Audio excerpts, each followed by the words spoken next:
Queridos irmãos, saudamos a todos com a paz do Senhor Jesus nessa manhã. Louvamos a Deus pelos nossos filhos, que Deus os encaminhe no Evangelho que eles têm aprendido, que jamais se desviem dessa palavra que está sendo plantada no coração. Queridos, nós vamos, em continuação ao culto que prestamos a Deus, ouvir agora a exposição da sua palavra, Êxodo capítulo 8, de 1 a 15. Queria pedir que você abrisse sua Bíblia, nessa passagem onde nós temos o relato da segunda praga sobre o Egito, a praga das rãs.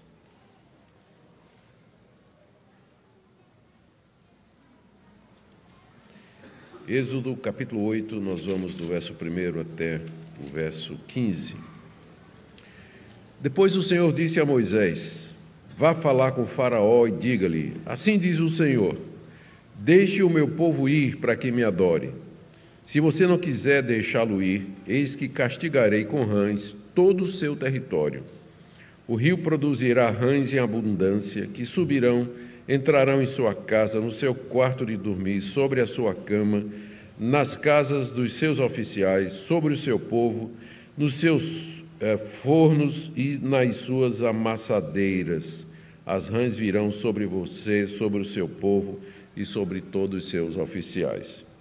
O Senhor disse ainda a Moisés: diga a Arão que estenda a mão com seu bordão sobre os rios, sobre os canais, sobre as lagoas e faça subir rãs sobre a terra do Egito.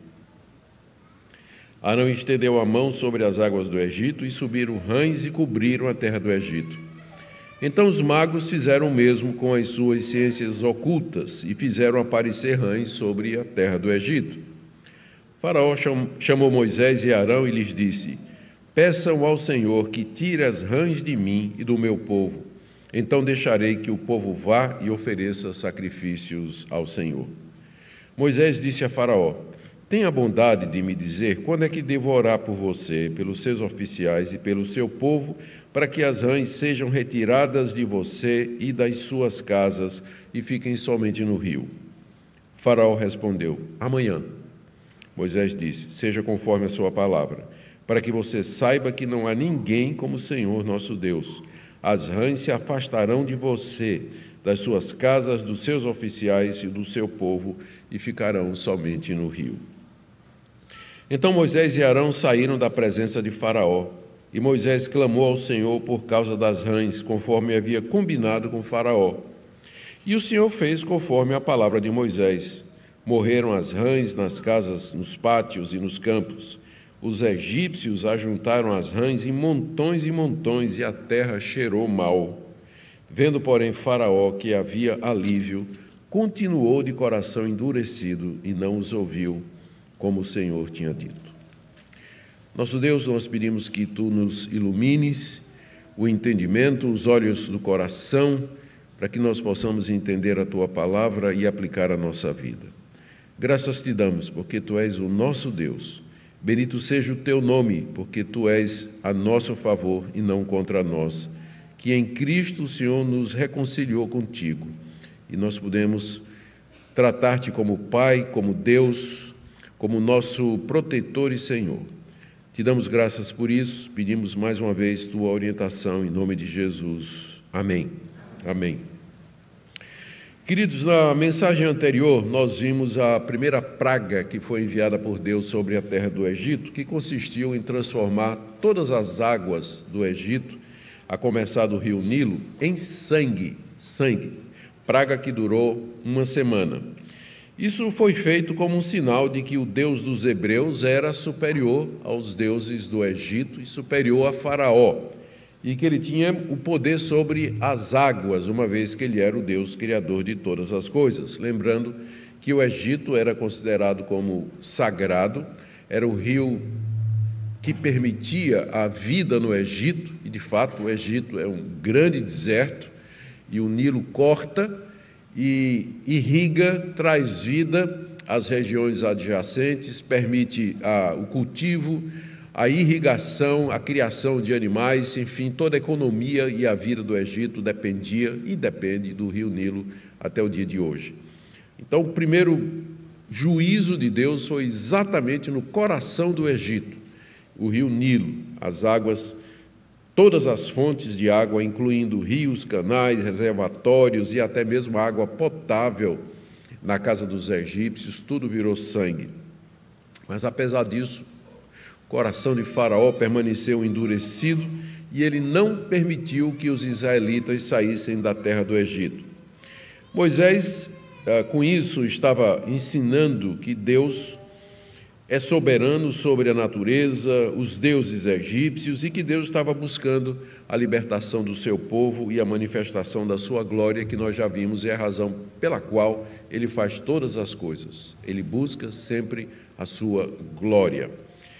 E nós vimos também o contraste entre Deus e os magos egípcios, que também transformaram água em sangue por meio de artes mágicas, mas não tiveram o poder de desfazer o que Moisés tinha feito. Podiam, no máximo, imitar, lembrando as palavras de Lutero, que o diabo é um macaco de Deus. Ele imita tudo o que Deus faz. Os magos, se tinham poder, demonstrariam fazendo o contrário, transformando o sangue de volta em água. Mas eles não conseguiram fazer isso. O máximo foi fazer a mesma coisa que Deus tinha feito através de Moisés e de Arão. Hoje nós veremos a segunda praga das 10 que Deus mandou, que era uma infestação de batráquios, que é a palavra que é usada na Septuaginta, tradução grega do hebraico, usa a palavra batráquios, né? Aí entra sapo, gia, cururu, enfim, né? Tudo que for de batráquio pode entrar aí, apesar de que provavelmente se tratava de uma espécie única de rãs que vivia ali no rio Nilo. Então é isso que nós vamos ver. Em primeiro lugar, Deus ordena que Moisés anuncie a segunda praga, uma vez que, pela primeira, Faraó não queria obedecer. Está aí nos versos 1 a 4. Note que Deus não desistiu, apesar da primeira praga não ter mudado o coração do rei. Ele iria perseverar no seu propósito até que o coração de Faraó finalmente se rendesse. Então ele ordena a Moisés que retorne a Faraó e que anuncie mais um juízo sobre a terra do Egito, como nós lemos aí no verso 1. Moisés deveria falar em nome de Deus. Veja o que diz o verso 1. Depois o Senhor disse a Moisés: vá falar com Faraó e diga-lhe, assim diz o Senhor. Moisés era o porta-voz de Deus. Aqui essa linguagem é a linguagem que vai ser adotada no restante da Bíblia como introdução aos oráculos proféticos. Todos os profetas vão começar seus oráculos dizendo, assim diz o Senhor, porque o profeta não está falando dele mesmo, ele é o porta-voz de Deus e a mensagem dele é a mensagem de Deus, por isso que começa, assim diz o Senhor. Deus está dizendo assim, Faraó. E aí vem a determinação de que ele deixasse ir o povo de Deus. Daqui para frente, todos os anúncios das pragas tem isso aqui, deixa meu povo ir, para dizer qual o propósito dos juízos de Deus. Deus quer que Faraó libertasse os hebreus para que seu povo o adorasse. Final do verso 1. Deixa o meu povo ir para que me adore. Por que os hebreus não podiam adorar a Deus lá no Egito? Não se tratava apenas de adoração? Por que não podiam fazer isso lá no Egito, onde eles estavam? A resposta é que eles eram um povo do Deus verdadeiro e queriam liberdade para adorar o seu Deus da forma como queriam. Lembrem que o culto a Deus envolvia o sacrifício de animais, particularmente de cordeiros, carneiros, ovelhas, o que era alguma coisa abominável para os egípcios. E o povo de Deus precisava de espaço para paz, um ambiente apropriado em que eles pudessem adorar a Deus. Por isso que o rei do Egito deveria deixá-los sair do país, para que eles fossem, a princípio, adorar a Deus no deserto, longe da presença daqueles idólatras e inimigos da verdadeira religião. Moisés deveria também, além de dizer, assim diz o Senhor, deixa meu povo ir para que me adore, Moisés ainda deveria ameaçar Faraó com mais um castigo. Está aí do verso 2 a 4, e o castigo era esse: Deus ia mandar uma infestação de rãs sobre todo o Egito. Eu fico pensando no terror dos egípcios, né? Que tem gente que não consegue ver uma gia, né? Não consegue ver sapo, já fica, né, horrorizado com isso. Agora imagina uma infestação, né, por tudo quanto é lado, que é o que Deus mandou Moisés anunciar aqui.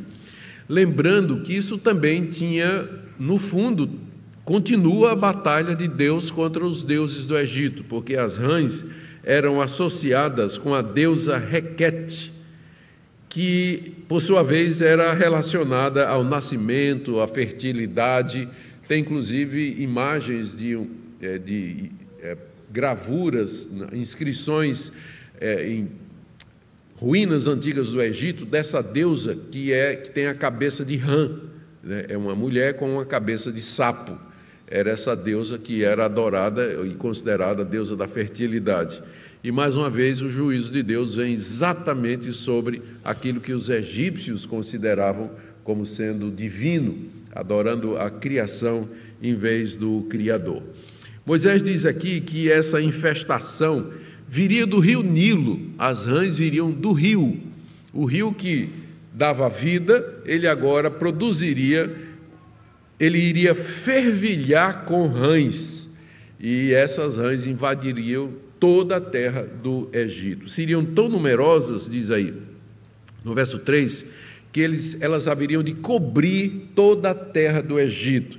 Olha os detalhes aqui que Moisés diz a Faraó. Elas vão saltar para dentro da tua casa, Faraó, elas vão entrar no teu quarto de dormir, elas vão subir na tua cama, já pensou? E nas casas de todos os egípcios, não vai ter uma casa no Egito que não tenha uma praga de rã entrando. Vão entrar nas casas, no fogão, nas panelas, nos pratos, aonde os egípcios se virassem, ia ter rã esperando, olhando para eles, não é? Fazendo aquele barulho que elas costumam fazer em todo lugar. E diz aí no verso 4 que não haveria exceção. As rãs virão sobre você, Faraó, sobre o seu povo e sobre todos os seus oficiais. Não vai ter escapatória, vai ser uma infestação como nunca antes na terra do Egito. Então, Deus aqui, do verso 1 até o verso 4, nós temos o relato de como ele ordena que Moisés anuncie a próxima praga, caso Faraó não deixe o seu povo ir. Do verso 5 a 7, a gente vê a praga acontecendo. Aparentemente, Moisés e Arão foram falar com Faraó, o texto não diz, mas aparentemente foram falar com Faraó, disseram tudo isso a Faraó que haveria de acontecer. Faraó endureceu o coração. Talvez esse encontro foi nas margens do rio Nilo, numa daquelas manhãs em que o rei ia tentar se banhar, apesar de que essa altura, não é? A gente não sabe se as águas já tinham voltado ao normal ou se ainda continuavam como sanguinolentas, né, cheias de sangue. Mas o fato é que Faraó deve ter se recusado a obedecer. Moisés foi lá, anunciou a chegada das rãs, e Faraó disse, eu não vou, né, não vou libertar o povo. Então, Deus ordena a chegada das rãs sobre o Egito. Verso 5, o Senhor disse ainda a Moisés, diga a Arão que estenda a mão com seu bordão sobre os rios, sobre os canais e sobre as lagoas, e faça subir rãs sobre a terra do Egito. Deus determinou, e Arão deveria estender o bordão sobre o rio Nilo, seus afluentes, canais, açudes, de forma que o rio fervilharia com rãs que sairiam de lá para invadir a terra do Egito. E Arão fez isso. Ele pegou a vara de Deus, o cajado de Moisés, estendeu sobre o rio Nilo, os seus afluentes, e de repente uma multidão de rãs começa a subir do rio. Elas começam a sair pulando, coachando, né? Como um grande exército, lá vem elas invadindo tudo pela frente. Deve ter durado alguns dias isso aí, até que não tivesse um lugar no Egito que não tivesse alguma rã ali ocupando o espaço. É interessante que dessas águas do rio Nilo, consideradas sagradas, né, saem essa praga, mostrando o poder de Deus sobre o rio E agora sobre as rãs, né, todos considerados divinos, embora não esteja dito, se pressupõe que pelo menos em Gósen, onde estava a terra dos hebreus, não havia essa praga. O único lugar que não tinha praga era lá onde estavam os hebreus, porque Deus faz distinção entre seu povo e aqueles que não são. E lemos aí no verso 7 que, de novo, os magos do Egito conseguem imitar.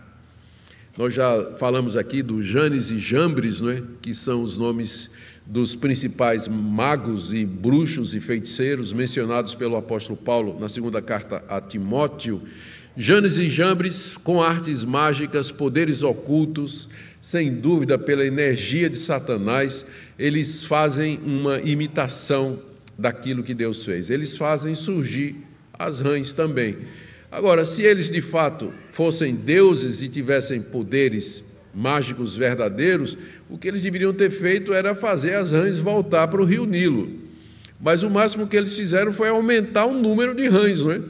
Porque foi isso, o máximo que eles conseguiram fazer era mais rãs ainda. Então, em vez de desfazer o juízo de Deus, eles apenas conseguiram imitar com suas ciências ocultas. E nós aqui devemos lembrar que havia poderes espirituais atuando ali. As religiões egípcias, elas eram muito permeadas, invadidas por bruxaria, feitiçaria, ocultismo, artes mágicas, e nós sabemos onde existem essas coisas, ali está um enganador. Ali está a serpente, o dragão, ali está Satanás, o diabo que ilude todo mundo, capaz de fazer coisas extraordinárias para, através de manifestações sobrenaturais, imitando Deus, possam iludir as pessoas. Só que dessa feita, eles não conseguiram convencer Faraó, porque nós lemos aí do verso 8 até 11, a terceira parte da nossa mensagem, que Faraó, na linguagem popular, pediu arrego, né? Ele pediu que Moisés orasse a Deus para tirar as rãs do Egito. Agora ele já mudou a atitude. O coração de Faraó já começa a sentir que existe de fato algum poder. E ao dizer a Moisés, peça a Deus, aí no verso 8, ele diz, peçam ao Senhor, ele usa o nome de Deus aqui, Yahweh, o Eterno, peçam a Yahweh, o Deus dos hebreus, que tire isso de mim, porque isso demonstra que ele tinha convicção de que o Deus verdadeiro estava por detrás daquilo que tinha acontecido. E ele faz uma promessa, aí no verso 8, que se vocês tirarem as rãs,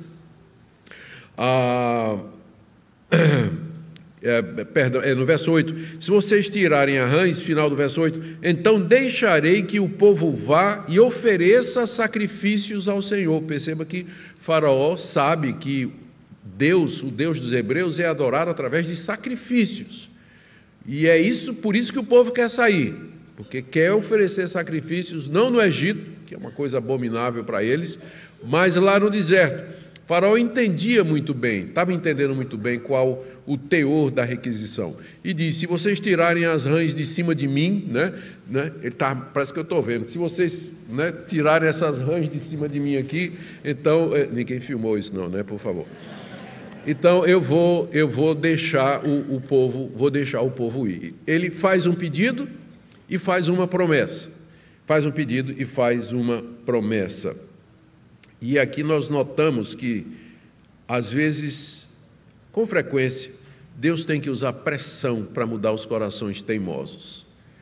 As pessoas não atendem por bem, não ouvem a palavra de Deus, não creem, então Deus bota pressão. E aí o cara pede arrego, ele debaixo da mão de Deus, e Deus tem o poder de fazer o que Ele quer, usar as circunstâncias, os acontecimentos, a mão de Deus pesa, e aí a pessoa geme e diz, não, Deus, por favor, só tem ateu enquanto o pitbull não pula a cerca, Depois que o pitbull pulou a cerca, oh Deus, tenha misericórdia. Então, às vezes, essas coisas acontecem exatamente para botar pressão, e é o que nós estamos vendo aqui. Moisés, então, tomou as medidas necessárias diante da resposta do faraó. Lemos aí de 9 a 10, que Moisés toma as medidas necessárias para evitar que o faraó interprete errado o livramento das rãs. Ao que Moisés diz? Primeiro, no verso 9, faraó, então vamos fazer o seguinte, nós vamos fazer o que você está dizendo, mas diga a hora. Que hora você quer que as rãs saiam de você? Que dia e hora você quer que as rãs vão embora? Por que Moisés dá essa opção a faraó? Para ficar claro que não será uma coincidência, que vai ser mesmo uma ação sobrenatural. Então, por favor, diga aí, então, que hora você quer que as rãs desapareçam, vão embora, voltem para o rio? Queria marcar data para não deixar dúvida de que o que iria acontecer era um ato direto de Deus. Se eu fosse faraó, eu teria dito agora, né? Por favor, né? Mas por algum motivo o faraó diz amanhã. Talvez ele, ao dizer amanhã, ele estava na expectativa de que a praga, infestação, passasse por ela mesma, e aí não tinha mais que lidar com Deus nem coisa nenhuma, ou que Janes e Jambres, àquela altura, teriam descoberto já uma forma de reverter o juízo de Deus, mas em vez de dizer manda agora, né, ele diz amanhã, talvez pensando que com mais tempo a coisa viraria a seu favor. Pois ele diz, tá bom, Moisés fala, né, tá bom, amanhã, né, tal horário, eu vou orar e as rãs vão se retirar de você. E aí Moisés empenha Deus, meio que aposta tudo em Deus, se eu posso falar assim, ou ainda coloca Deus em xeque, quando diz assim, ó, veja só, faraó respondeu, amanhã, Moisés disse, seja conforme a sua palavra, para que você saiba que não há ninguém como o Senhor nosso Deus. As rãs se afastarão de você, das suas casas, dos seus oficiais, do seu povo, e ficarão somente no rio. Agora, Moisés tinha que confiar muito em Deus para dizer isso, porque ele estava colocando Deus meio que em xeque, não é? Apostando tudo em Deus. O faraó diz, eu quero amanhã. Diz, pois bem, amanhã as rãs vão embora. Isso é o que a gente chama de fé. Confiando em Deus, confiando nas promessas de Deus. Ele agora meio que jogou toda a sua vida, toda a sua missão no poder de Deus e na resposta de Deus, de que Deus haveria de atendê-lo. E ele termina dizendo, dessa maneira, faraó, você vai saber que não há outro Deus senão o nosso Deus, e que ele é o único Senhor, que não há ninguém semelhante a ele. As rãs sairiam de todo o Egito e ficariam somente no rio. Do verso 12 a 14, nós lemos como Deus respondeu à oração de Moisés. Deus respondeu. Aparentemente, essa conversa aconteceu diante de Faraó e da corte dele, a gente não sabe aonde, e depois de sair da audiência, no dia seguinte, Moisés clama a Deus conforme havia combinado, verso 12. Moisés e Arão saíram da presença de Faraó e Moisés clamou ao Senhor por causa das rãs, conforme havia combinado com Faraó. Então, portanto, a oração foi no dia seguinte. Foi esse o combinado.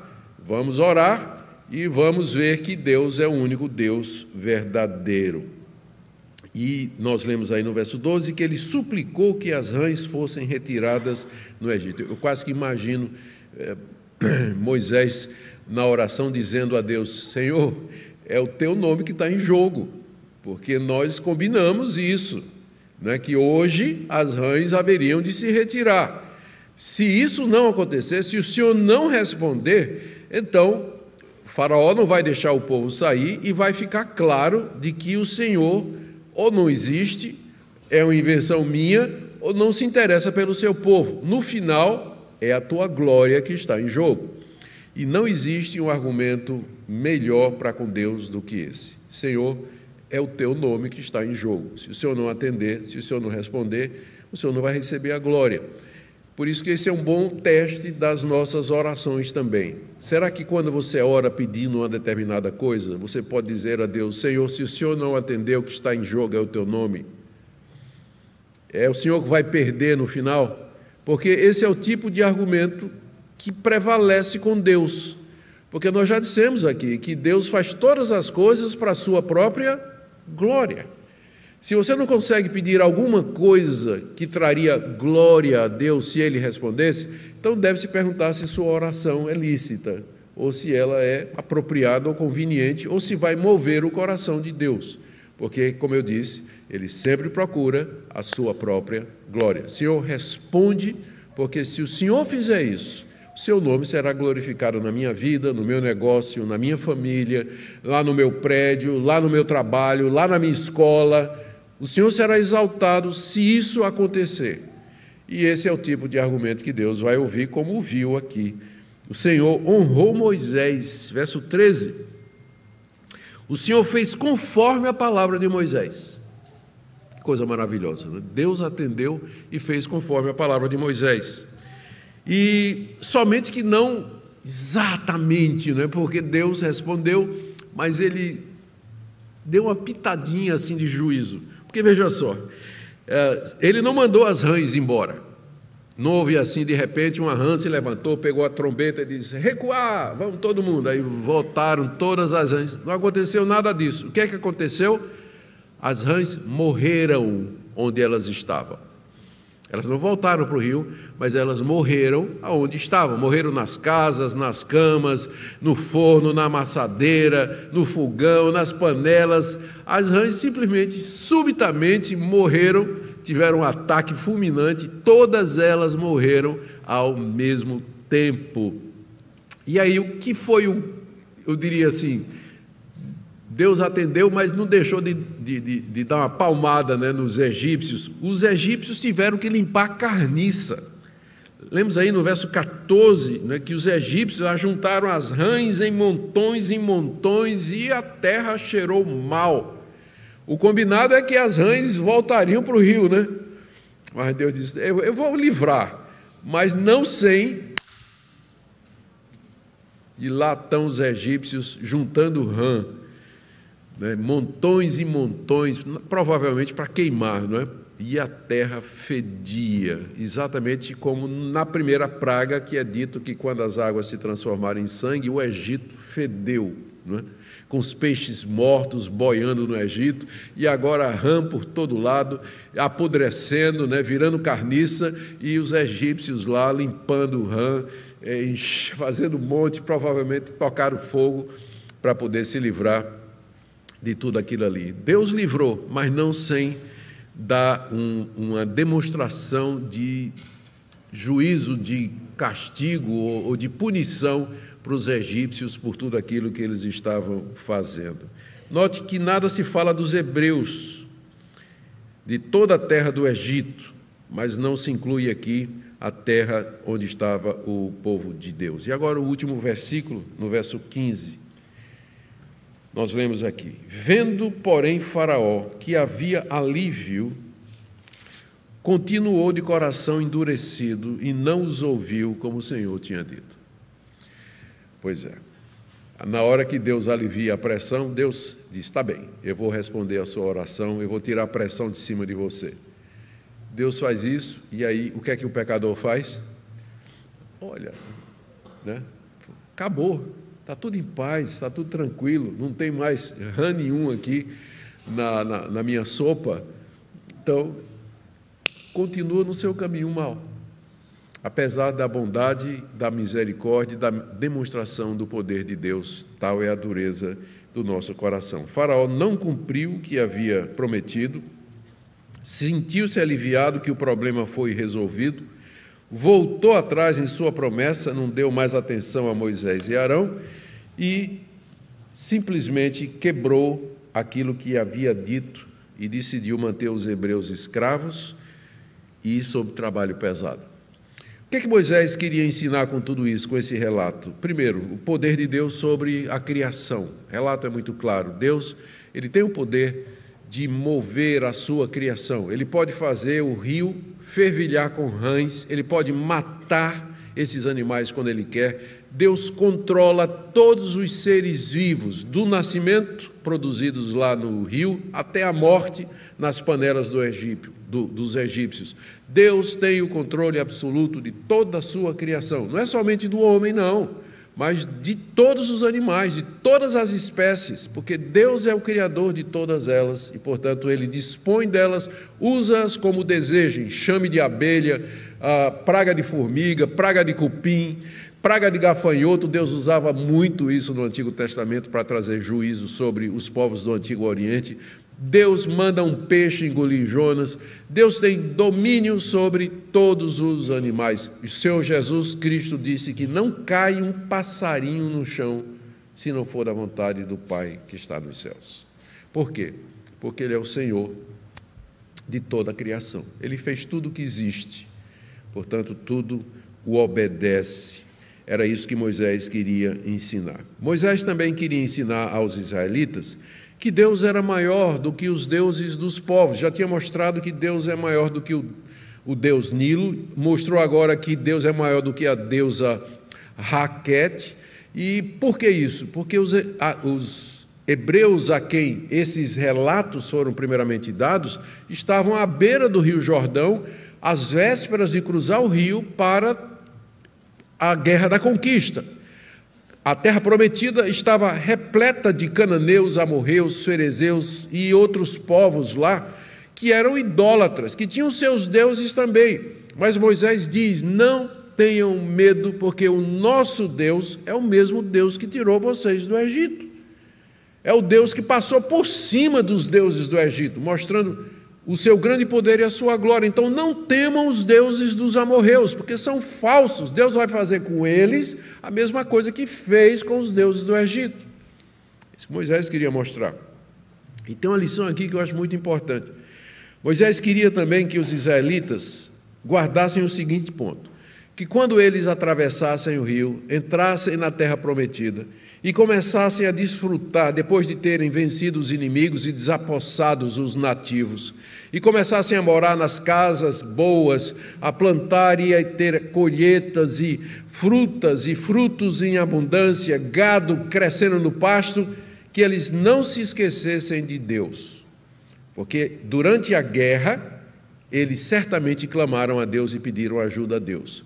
Mas uma vez que eles venceram a guerra, Deus deu a terra, estava tudo em paz, poderia ter o risco de que eles haveriam de se esquecer de Deus. Nós somos tão ruins a esse ponto, que Deus tem que botar pressão para que a gente se lembre dele. A gente só ora quando está ruim. Quando está bom, a gente toma por pressuposto de que Deus está ali conosco, está tudo bem, a gente não clama, não ora, não suplica, e quando as coisas vão tudo bem. Olha o que é que Moisés haveria de escrever no livro de Deuteronômio. Eu devo chegar lá nesse ritmo daqui a 5 anos, em Deuteronômio.